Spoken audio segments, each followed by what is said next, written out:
So I wanted to do this video for a while, but I thought it'd be good to finally do a best non-legendary priest video. I've done some for some of the other classes like mages and thieves and fighters, but I haven't done a priest one yet until today.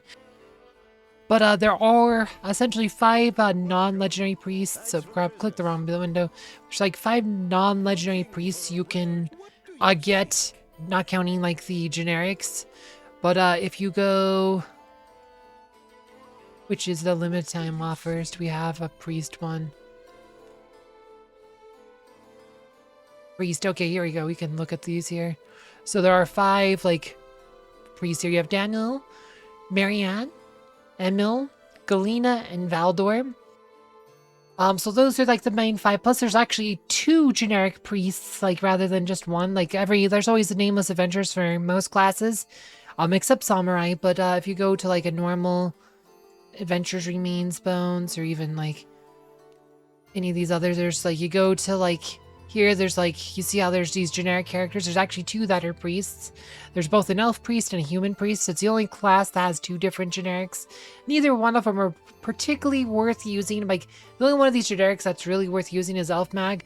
They also recently added a ninja one, which might be worth using, but she's new, so jury's still out on her. So I'm not gonna really cover them in this video. We're just gonna talk about the other 5. So pretty much, right, and the other thing about priests, unlike other classes, that all of the priests have good inherits, right? All 5 of these characters have good inherits. So if you go to the training room, we go to inherits here. If we sort this here to remove all the non-priests here. So you got Galina. She teaches you Dios, right? This is a healing spell. It's a good spell to teach to pretty much everybody, especially your mages, people who have like good spellcasters, but also knights. Knights have a full divine power based on piety. They get 100% piety into divine power, so they actually usually have pretty good divine spellcasting. That is one of the benefits of a knight. So teach it to your mages and your knights, super good, but also just leveling up on your priest. You generally want to get Dios to level 3 on anybody who has like a decent divine power, because they can heal. And if you get a rare Galina, you can also get the Kufsis inherit. Then there's Emil, who gets Marios, who's like Dios, but this is the line version. Heals allies in a row. Again, another spell you want to teach to all your spellcasters. Anybody who has good divine power, like your mages and your knights, as well as you want to level it up on your priest. Pretty much want to get to the level 3 on everyone. So super good inherit there. Then there's Marianne with Latimofis. This is a must-have inherit on at least one of your characters. You need to get this to level 3, and that's because it's a words of prayer, cure ally of poison. Cures 1 ally of poison, but as you get to, there's a status effect called critical poison, which this will not cure unless this skill is at least to level 3. You have to get to level 3 to actually cure the critical poison. So this is super important. So you need to get at least 4 Marianne inherits on at least one of your priest characters. You need like 9 if it's a non-priest you're teaching this to. So this is a super important one. Macaldia. This is a spell that priests do not learn naturally. The only way to even teach this one to a priest is via the Daniel inherits. Is again, good spell to teach on pretty much anyone. This is a buff, so it doesn't really scale with divine power. Just mostly you just gotta have it. Like I said, you can level it. Mostly just scales by level, so you want to have like the extra benefits. So accuracy, the more turns out. So if you want to get those extra turn stuff, you gotta level this up. So whoever you plan on cast this with, you might want to level this up high as you can, so you get more value out of it. Then there's Valdor. He teaches Makaltu, which is defensive ability. And yes, rare ones also Canapio, which is also a super good one to teach like a mage or something. Because there's a few bosses that use a bunch of status effects. This can help against those. Super good buff if you get the rare one. Makaltu, though, like my main like healer on my main account has Makaltu up to rank 5, which gets you like an extra and stuff. Like totally worth leveling up because you get better defensive powers out of it. Like it's a buff you will use a lot as you play the game. So again, this is another one you want to level up, and that's kind of like all of them. All of them are worth leveling up, so it's kind of hard to say you shouldn't do this because all the priests are like that. And we could sit here, like I said, and then the generics, like I said, I don't really think they're worth leveling up, but The human priest, she gets you a passive MP up, which is a skill totally worth inheriting in all your spellcasters and just leveling up on your spellcasters. That's what I do with those. Just try to level up your MP, like, you know, as much as you can. And then the elf priest, he raises a divine power up, which helps. It's the main benefits of divine power. Divine power really only helps like 3 or 4 spells. It helps Dios, Marios, and Badios, and then it will help like if you level up like Dialco and stuff to really high levels where they can start healing, it'll help there. But for the most part, divine power is not nearly as important as magic power, because most pre-spells don't like have anything that scales them. So this is fine to use on like anybody you just want to heal with better. You can put these on to just about anyone. It's not as important. So there is that. But the ones I would recommend actually developing, though, like if I say the best ones to develop, though, it's definitely going to be Marianne. It's probably the best overall just because her trait is really good. She has a super good trait here called Frugal Faith, and this reduces the MP and SP costs of priest skills and spells. Currently, priests don't have any skills. They only have spells. They're like the only class that does not get skills right now. But if they ever do get skills, she'll get a cost reduction, and this got buffed recently. Now it's everything 3 to 10 gets a cost reduction. So most of her spells, at least the low to mid levels, will get a benefit from that. Because that one's already 2. Those ones will not get a benefit, but 3 on Badios, so it's normally 4. If she ever gets Way of the Mage, Badios would be 2 power. And her secondary class is Mage, by the way. So she could end up being like has Badios for just 2 mana. Right, Dios is normally 5. She casts it for 4. If she gets leveled up high enough, she gets Way of the Priest. And then she'll drop that to 3. So those stack.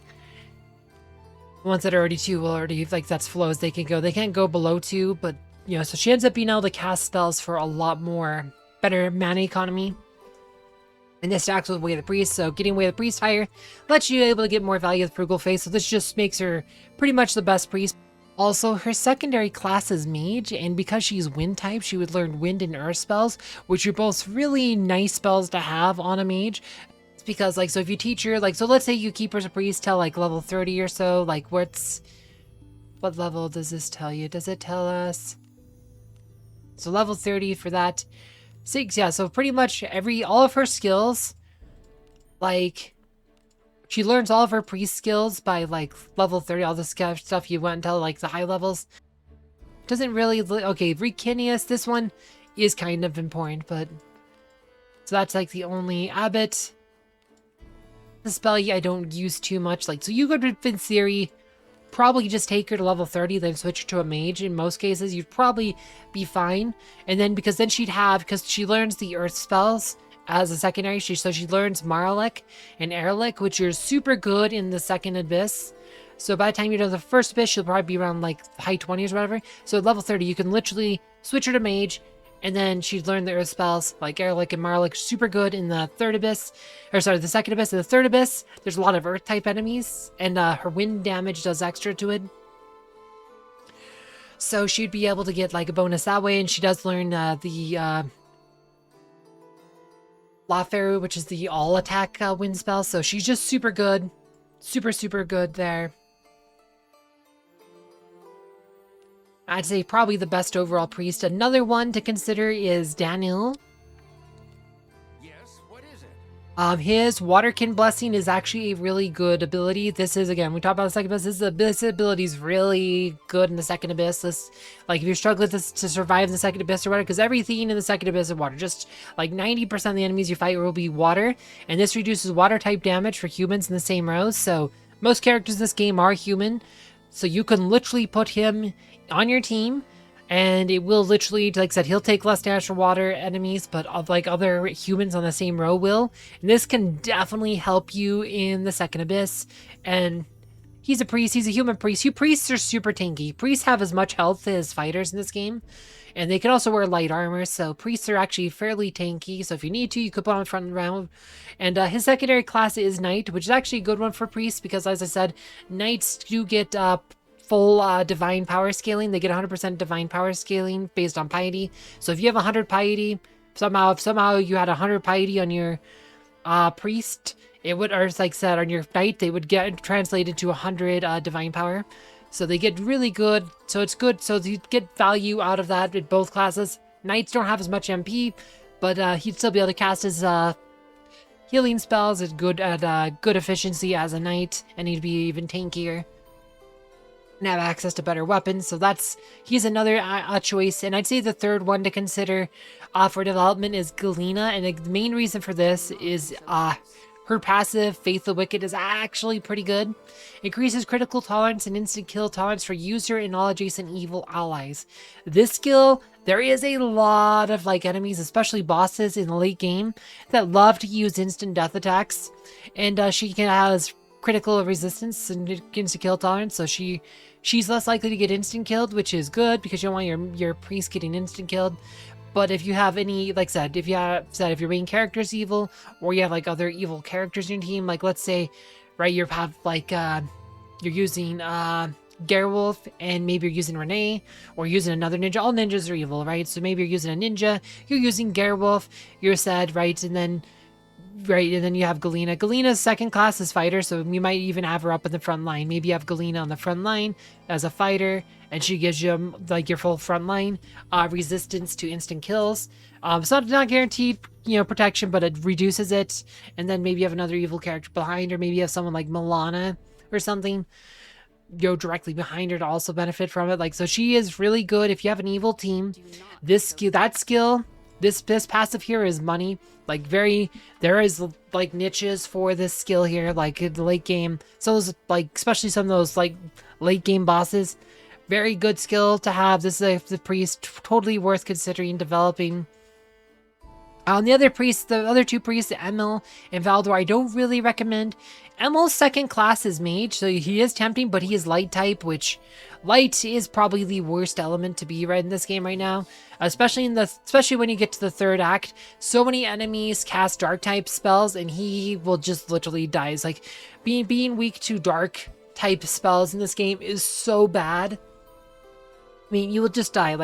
I was using a Beanius for a while on my main account for actually a long while. She's light type, and she would just get insta-killed so many times just because they would cast Zalos or something on her, hit her with a Mausoleos, and it just, she died a lot to dark type attacks and enemies. So just especially being a fragile mage, if you make him a mage, he just becomes that much more fragile. So it's hard to recommend him, especially when there's Marianne, who is just better than him in every way. And his inherit's probably more important to level up to high levels on multiple characters. Whereas Marianne's inherit, it's important to level up, but you could probably find leveling up on just one character. And his Lightkin Blessing, again, pretty worthless, because there's light type enemies pretty much only exist in the Den of Light, and this is just pretty much worthless ability with the way this game's currently set up. So not relevant. His passive's not relevant, so hard to recommend developing. I'd say pass on him.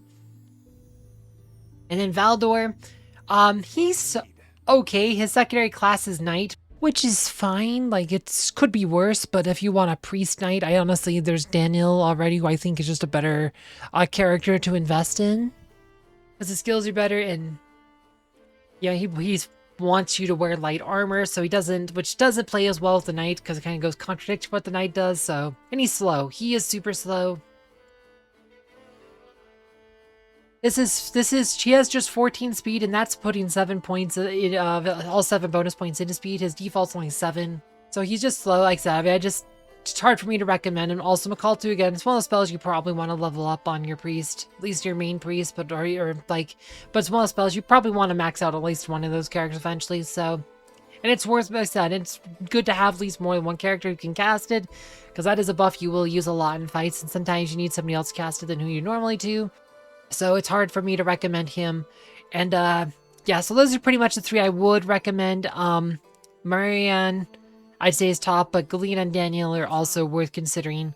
Galina, especially in a evil party. Daniel's techie in the second abyss, but I'd probably rate him below Marianne and Galina. And one other note about Marianne, Since her secondary class is a mage, and probably late game, probably in the long run, you probably want her to be a mage, I would recommend putting all your bonus points into IQ on her, and ideally you'll find a Marianne that has an extra +1 to IQ at creation. Marianne's base IQ is 13, so you'd want to find one that has 14. Not too much more to say on this. If you want to see my video on the best non-legendary mages to develop, please check the link down below.